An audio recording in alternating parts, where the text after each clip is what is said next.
Good morning बच्चों।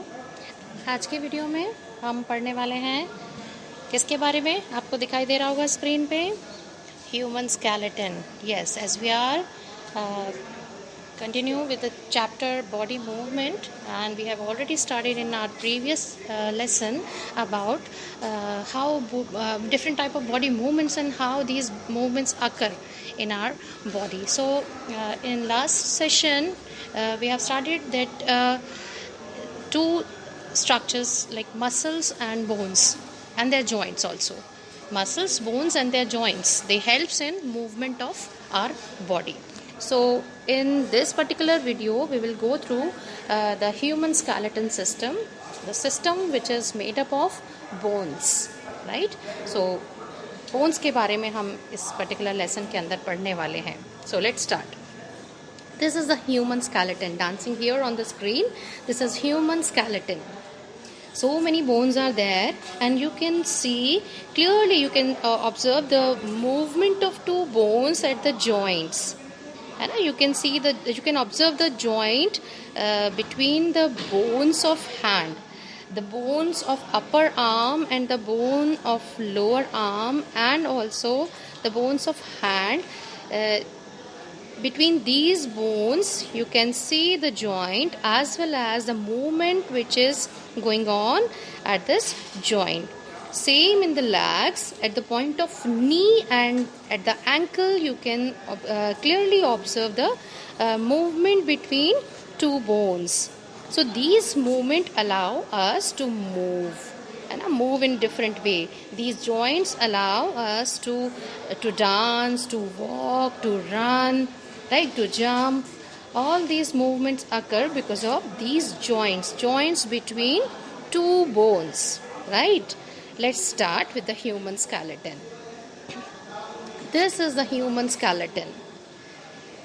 Human skeletal system, it includes all the bones, their joints and cartilages also.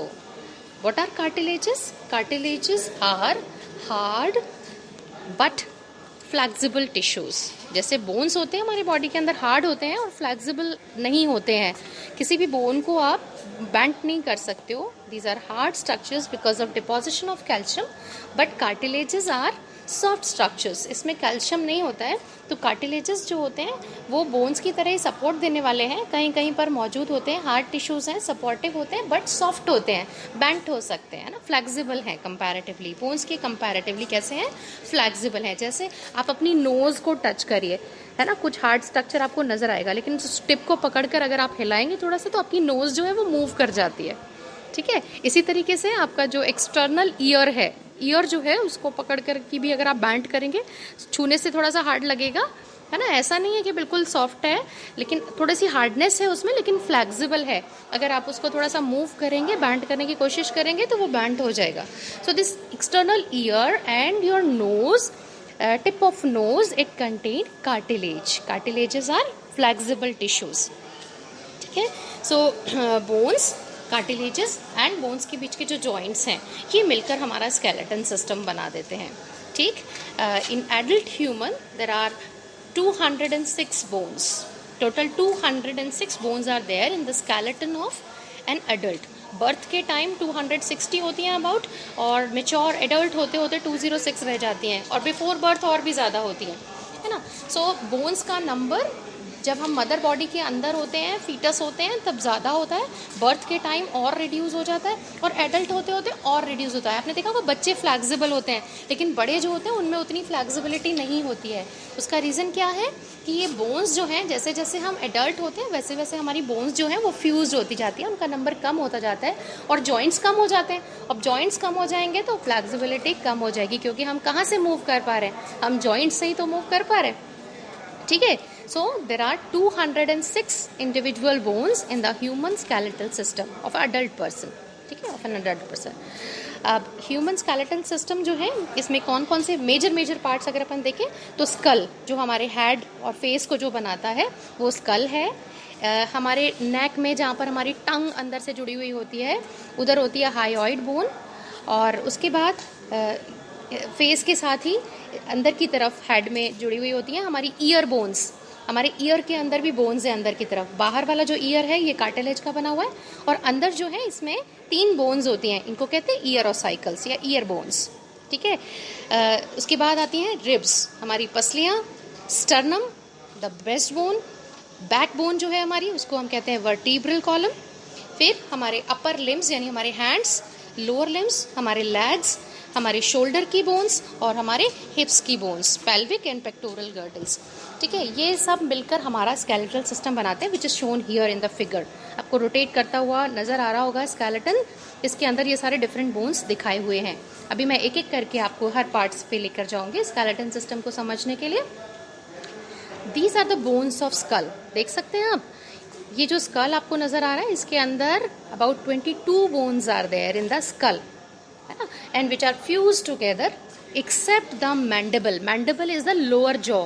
हमारे skull की सारी bones जो हैं वो आपस में जुड़ी हुई हैं, केवल हमारे नीचे वाले जॉ यानी जबड़े की जो हड्डी है केवल यही मूव कर सकती है। हम खाना खाते हैं, खाना चबाते हैं ना, तो कौन सा वाला पार्ट मूव कर रहा होता है? केवल नीचे वाला जबड़ा, लोअर जॉ जो है केवल यही मूव कर रहा होता है, और कोई बोन मूव नहीं कर सकती है। इसी तरीके से हेड में ही हमारी जो ईयर बोन्स हैं इनके बीच में लिमिटेड मूवमेंट अलाउ है। तो केवल ये 2 ही स्कल के पार्ट ऐसे हैं जिनके अंदर मूवमेंट पॉसिबल है, एक तो हमारा लोअर जॉ, दूसरा हमारी ईयर बोन्स। अदरवाइज किसी भी बोन के अंदर फिर मूवमेंट नहीं होती है, क्योंकि ये जो जॉइंट्स हैं स्कल के अंदर, जो डिफरेंट बोन्स के जो जॉइंट्स हैं, ये जॉइंट्स एकदम फिक्स हैं, ये जॉइंट्स आपस में मूव नहीं करते हैं। ठीक है, आगे चलते हैं।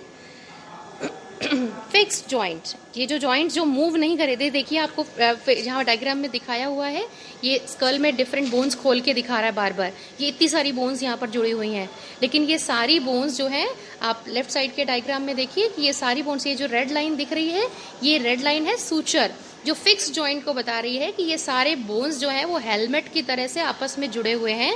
ये बोन्स आपस में मूव नहीं करते हैं। जब हम बच्चे होते हैं ना, बहुत छोटे, जब बर्थ के टाइम, तो ये बोन्स अलग अलग होती हैं। ठीक है, और धीरे धीरे जैसे हम बड़े होते जाते हैं, ये हड्डियां जो हैं वो फ्यूज होती जाती हैं। आपने सुना होगा अपने घर में अपने बड़ों से कि जो छोटा बच्चा होता है, न्यू बॉर्न बेबी, अरे इसका सर कमजोर है, इसको जरा ध्यान से पकड़ो, इसका सिर कमजोर है, और वो धीरे धीरे सिर जो है वो मजबूत होता जाता है। अगर आप हाथ भी लगाएंगे तो वो सॉफ्ट पार्ट होते हैं, और धीरे धीरे वो फिर जैसे जैसे हम बड़े होते हैं वो हार्ड होते जाते हैं, बिकॉज ये हमारी बोन्स जो है वो फ्यूज हो जाती हैं और ये फिक्स्ड जॉइंट से जुड़ जाती है। उसके बाद फिर इनके अंदर कभी भी मूवमेंट्स नहीं होते हैं। ठीक है, फ्री मूवमेंट ये अलाउ नहीं करता है। तो कुछ बोन्स ऐसी हैं जो फिक्स्ड जॉइंट से जुड़ी हुई हैं और इनमें मूवमेंट नहीं होते हैं, और इस तरह के जॉइंट प्रेजेंट होते हैं हमारे स्कल में। ठीक है, नेक्स्ट है हमारी वर्टिब्रल कॉलम, जिसको हम रीढ़ की हड्डी या बैकबोन कहते हैं, और ये भी जो है ये 26 वर्टिब्राई यानी छोटी छोटी 26 बोन्स की ये बनी हुई है। और ये आपको यहाँ पर नजर आ रही होगी स्क्रीन में, ये जो छल्ले जैसे, रिंग जैसे स्ट्रक्चर्स नजर आ रहे हैं, ये हमारी वर्टिब्राई हैं। Vertebrae means the bones of vertebral column, the bones of our backbone, छोटे छोटे जो रिंग जैसे स्ट्रक्चर्स हैं। और इसमें 7 वर्टिब्राई जो हैं वो नेक में होती हैं, 12 वर्टिब्राई थॉरिक्स में होती हैं, लुम्बर यानी लोअर बैक के अंदर 5 वर्टिब्राई होती हैं, उसके नीचे हिप्स बोन्स के बीच में एक बड़ी वर्टिब्राई होती है जिसको सैक्रम कहते हैं, और सबसे नीचे एक टेल वर्टिब्राई होती है। ठीक है, वो हमारे अंदर रिड्यूस्ड फॉर्म में होती है। तो वर्टिब्रल कॉलम के अंदर ये 26 बोन्स जो हैं हमारे अंदर मौजूद हैं, और इन सब बोन्स के बीच में कार्टिलेज के बने हुए डिस्क जैसे स्ट्रक्चर होते हैं, जिनकी वजह से हम अपनी बैकबोन को क्या कर पाते हैं, मूव कर पाते हैं। आप सोचो, अगर ये बैकबोन पूरी सीधी रीढ़ की एक बिल्कुल एक सीधी रॉड की तरह की अगर एक हड्डी होती ऊपर से नीचे तक, तो क्या हम झुक सकते थे नीचे? नहीं झुक सकते थे, है ना। आप एक करके देख लें कि एक डंडा जो है उसको कस के अपने कमर से ऊपर से नीचे तक, गर्दन से लेके और नीचे तक, लोअर बैक तक आप उसको बांध लें, और फिर उसके बाद अगर आप नीचे झुकने की कोशिश करेंगे तो आप नहीं झुक पाएंगे ना, आप बैंड नहीं हो पाएंगे। आप कहाँ से बैंड हो पाएंगे? केवल जहाँ से वो रॉड जो है वो आपको टच नहीं कर रही है। ठीक है, और अगर आप चाहें कि आप इधर उधर घूम जाएंगे उसके सहारे, तो आप नहीं घूम पाएंगे, राइट। तो अगर इन जॉइंट्स को हम बंद कर देंगे, अगर ये पूरा एक रॉड जैसा स्ट्रक्चर बना देंगे बोन का, तो हम उससे मूव नहीं कर पाएंगे। तो हम आसानी से नीचे झुक जाएं, पीछे झुक जाएं, इधर उधर मुड़ जाएं, डांसिंग मूवमेंट्स कर पाएं, ये सब को पॉसिबल है जब हमारी बैक बोन जो है वो छोटे छोटे बोन्स से बनी हुई हो और उन बोन्स के बीच में जॉइंट्स जो हैं वो मूव कर सकें। इन जॉइंट्स के अंदर बहुत ज़्यादा मूवमेंट तो नहीं होती है, बट लिमिटेड मूवमेंट ये अलाउ करते हैं। ठीक है, आगे आते हैं नेक वाला जॉइंट। अब आपका हेड जो है उसको हम राइट और लेफ्ट इधर उधर घुमा सकते हैं, और ये जो मूवमेंट होता है, ये जो जॉइंट है नेक वर्टिब्राइज के बीच में, इसको हम कहते हैं पाइवोटल जॉइंट, जहाँ पर एक बोन जो है वो फिक्स रहती है और दूसरी बोन जो है वो उसके सॉकेट में क्या करती है, मूव करती है। ये देखिए एक एनिमेशन आपको यहाँ पर साइड में, राइट साइड पे दिख रहा होगा, किस तरीके से दो बोन्स के अंदर मूवमेंट हो रही है। एक बोन फिक्स है और दूसरी उसके ऊपर रोटेट कर रही है ना। तो ये हमारा स्कल जो है वो हमारी वर्टिब्राई के ऊपर क्या कर रहा है, रोटेट कर रहा है। ये जो वर्टिब्रल कॉलम या बैकबोन है वो स्कल के साथ जुड़ी हुई है पीछे से, और ये इसको एक एक्सेस बना रही है, और इस एक्सेस के ऊपर हेड जो है वो मूव कर रहा है। आपको एनिमेशन में अच्छे से नजर आ रहा होगा। This kind of joint is pivotal joint. When one bone is fixed and another bone move on the axis of this particular bone. This kind of joint is pivotal joint and it is present in neck. Ribs and sternum नीचे की तरफ आते हैं, और हमारी पसलियां जो हैं वो आगे से पीछे की तरफ एक केज जैसा स्ट्रक्चर बना रही हैं। आप देखिए स्केलेटन को घूमते हुए, पीछे वर्टिब्रल कॉलम से ये रिब्स निकल रही हैं और आगे की तरफ आकर एक फ्रंट में एक स्ट्रक्चर से अटैच हो रही हैं। तो जहां पर फ्रंट में ये जुड़ रही हैं उस जगह को आप कहते हैं स्टर्नम या ब्रेस्ट बोन, और ये रिब्स जो है वो पीछे की तरफ हमारी बैकबोन से और आगे की तरफ इस स्टर्नम से जुड़ी हुई होती है, और पूरा ऐसे एक पिंजरे जैसा केज लाइक स्ट्रक्चर फॉर्म करती हैं। और इस स्ट्रक्चर को आप कहते हैं रिब केज, जिसमें हमारे सारे sophisticated organs like lungs, heart, ये सब इसके अंदर प्रोटेक्टेड रहते हैं। Right, we have 12 pair of ribs, left side से राइट साइड से दोनों साइड से 12 रिब्स जो हैं वो आकर रिब केज बनाती हैं। Bones of limbs and girdles यहाँ पर आपको दिखाए हुए हैं, हाथ वाले और पैर वाले बोन्स। सो लेफ्ट साइड में आपको दिखाया हुआ है हैंड, बोन्स ऑफ हैंड, आपको नजर आ रहा होगा। एक अपर आर्म की बोन है, इसको कह रहे हैं ह्यूमरस। नीचे की तरफ दो बोन्स हैं लोअर आर्म में, इनको कहते हैं रेडियस एंड अल्ना, है ना। रेडियस बाहर की तरफ है, अल्ना अंदर की तरफ है। और फिर उसके बाद नीचे हमारे हाथ के अंदर कार्पल्स, मेटाकार्पल्स, और फिंगर्स के अंदर फिर फैलेंजीज, ये बना रही है हमारा हैंड। हैंड के अंदर इतने सारे बोन्स होते हैं, टोटल 30 बोन्स हैं ये। ठीक है, और ये कहाँ पर जुड़े हुए हैं, ऊपर की तरफ, ऊपर की तरफ ये जुड़े हुए हैं पेक्टोरल गर्डल यानी हमारे शोल्डर वाले बोन्स के ऊपर। अब ये शोल्डर वाले बोन्स में एक बड़ी बोन है ट्रायंगल शेप की, इस ट्रायंगुलर शेप बोन को कहते हैं स्कैपुला, और ऊपर एक पतली बोन है, इसको कहते हैं कॉलर बोन या क्लेविकल। ठीक है, अब शोल्डर बोन जहां पर अपर आर्म से जुड़ी हुई होती है, ये जो जॉइंट है ये जॉइंट होता है बॉल एंड सॉकेट जॉइंट। इस पर अभी जाते हैं नेक्स्ट स्लाइड में। आप राइट साइड में भी देख लें, यहाँ पर लेग्स के जो बोन हैं और हिप के जो बोन्स हैं उनको दिखाया हुआ है, जिसको पेल्विक गर्डल ये ऊपर लिख रहे हैं, it is bone of our हिप्स।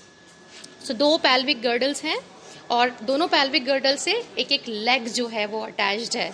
Legs के अंदर कौन कौन सी बोन है, अपर बोन जो है, जो लॉन्ग बोन नजर आ रही है, हिप से के साथ जो जॉइंट बना रही है नी तक। सो हिप से नी तक के बीच में जो लॉन्ग बोन नजर आ रहा है, इट इज फीमर। ठीक है, नी पे एक छोटी सी बोन है, पटेला कह रहे हैं इसको, नी बोन, और इसके नीचे की तरफ शैंक वाले रीजन के अंदर भी दो बोन्स हैं, टिबिया एंड फिबुला। ठीक है, tibia, fibula, patella and femur, ये आपके पूरे लेग की लेंथ में है। और नीचे की तरफ फुट वाले पार्ट के अंदर tarsals, metatarsals and again phalanges, ये आपका पूरा लेग डिजाइन करती हैं बोन्स।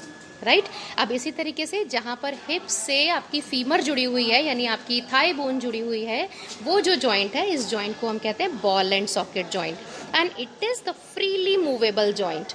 ठीक है, ये कैसा होता है, एक बोन जो है वो तो बॉल जैसा हेड बनाती है, दूसरी बोन के अंदर एक कैविटी जैसा स्ट्रक्चर बन जाता है ना, सॉकेट बन जाता है, और उस सॉकेट के अंदर उस बोन का हेड घूमता है, और इसकी वजह से दोनों बोन्स के बीच में जॉइंट पर मूवमेंट होती है ना। और आपको साइड में यहाँ पर शोल्डर मूव करता हुआ भी दिखाया है मैंने, ये शोल्डर का जॉइंट शो हो रहा है, जहाँ पर शोल्डर बोन और बोन ऑफ अपर आर्म जो है ये जुड़ी हुई हैं, और अपर आर्म की बोन जो है ये हेड बना रही है, और शोल्डर की बोन के अंदर क्या बना हुआ है, सॉकेट बना हुआ है। तो बॉल एंड सॉकेट जॉइंट ये बना रहे हैं।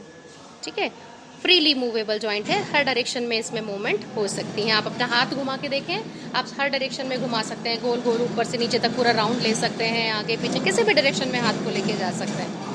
ठीक है, ball and socket joint. Next is hinge joint. अब अगर हाथ में ही आप नीचे की तरफ आ जाएं, है ना, आप अपने एल्बो पर आ जाइए, आप एल्बो पर आ जाइए। एल्बो वाला जो जॉइंट है आपका, दिस इज हिंज जॉइंट, है ना। दरवाजे जैसे खुलते हैं ना हमारे, एक जगह पर फिक्स होते हैं और एक डायरेक्शन में खुलते हैं, आप अंदर की तरफ उसको खोल सकते हैं, बाहर की तरफ नहीं खोल सकते हैं, है ना। इस जॉइंट को आप कहते हैं एल्बो जॉइंट, ठीक है। देखिए दो बोन्स किस तरीके से मूव कर रही हैं, और आप अपनी एल्बो को मूव करा कर देखिए, आप आगे की तरफ उसको ऐसे बैंड कर पाएंगे, और आप चाहें कि पीछे भी इसी डायरेक्शन में ले जाएं आप उसको बैंड करके, तो आप नहीं ले जा पाएंगे, एक ही डायरेक्शन में खुल रहा है। और इसी तरीके से जैसे एल्बो का जॉइंट होता है, वैसे के वैसे नी का जॉइंट होता है। नी जॉइंट को भी आप नी से लेग को बेंड करिए, पीछे की तरफ आप फोल्ड कर पाएंगे, आगे की तरफ आप चाहें कि ये ऐसे ही फोल्ड हो जाए तो ये नहीं हो पाएगा। तो ये एक ही डायरेक्शन में खुलते हैं, इनको कहते हैं hinge joint. Elbow joint and knee joint are example of hinge joint. So यहाँ पर हमने स्केलेटल सिस्टम में 4 तरह के जॉइंट्स आपको मैंने बताए हैं। कौन कौन से हैं? फिक्स्ड जॉइंट जो स्कल की बोन्स के अंदर मौजूद है, स्कल में भी पर्टिकुलरली क्रेनियम जो ऊपर वाला पार्ट होता है हेड का, उसके अंदर जो सारी बोन्स हैं वो जुड़ी हुई हैं इससे, फिक्स्ड जॉइंट से। केवल लोअर जॉ मूव कर पाता है, केवल ईयर बोन्स में लिमिटेड मूवमेंट होती है, अदरवाइज सारी बोन्स फिक्स्ड हैं, फिक्स्ड जॉइंट। उसके बाद नेक, और नेक का जो मूवमेंट है, यानी नेक के ऊपर जो अपन हेड को हिला पा रहे हैं, इट इज़ पाइवोटल जॉइंट, जहाँ पर एक बोन फिक्स है, एक्सेस बनाती है, और दूसरी उसके ऊपर रोटेट करती है, pivotal joint which is present in neck. Next is ball and socket जो शोल्डर में प्रेजेंट है। आप अपने हाथ को हर डायरेक्शन में गोल गोल घुमा सकते हैं, ऊपर से नीचे तक पूरा 360 डिग्री रोटेट कर सकते हैं। This is ball and socket joint, जहाँ पर एक बोन हेड जैसा स्ट्रक्चर, गोल बॉल जैसा स्ट्रक्चर बनाती है, और दूसरी डिप्रेशन यानी सॉकेट जैसा बनाती है। ये बॉल जाकर सॉकेट में फिक्स हो जाती है और उसके अंदर रोटेट कर सकती है, ball and socket joint. And next one is hinge joint, जो आपकी एल्बो के अंदर और नी के अंदर मौजूद है, जहाँ पर दो बोन्स इस तरीके से मूव करती हैं कि वो एक ही डायरेक्शन में ऐसे खुल सकती हैं, 90 डिग्री एंगल पे मूव करती हैं, है ना। सो ये बैकवर्ड डायरेक्शन में अगर आप जाना चाहें तो फिर नहीं खुल पाएगा, है ना, बल्कि 180 डिग्री पे आप कह सकते हैं कि 180 डिग्री मूव कर सकती हैं, और आप चाहें कि ये वापस पीछे की तरफ चला जाए तो ये नहीं खुलेगा, केवल एक ही डायरेक्शन में मूव करेगा। ठीक है बेटा। So these are the joints, that's all for today's lesson. कल मिलते हैं नए वीडियो के साथ। Thank you, have a good day.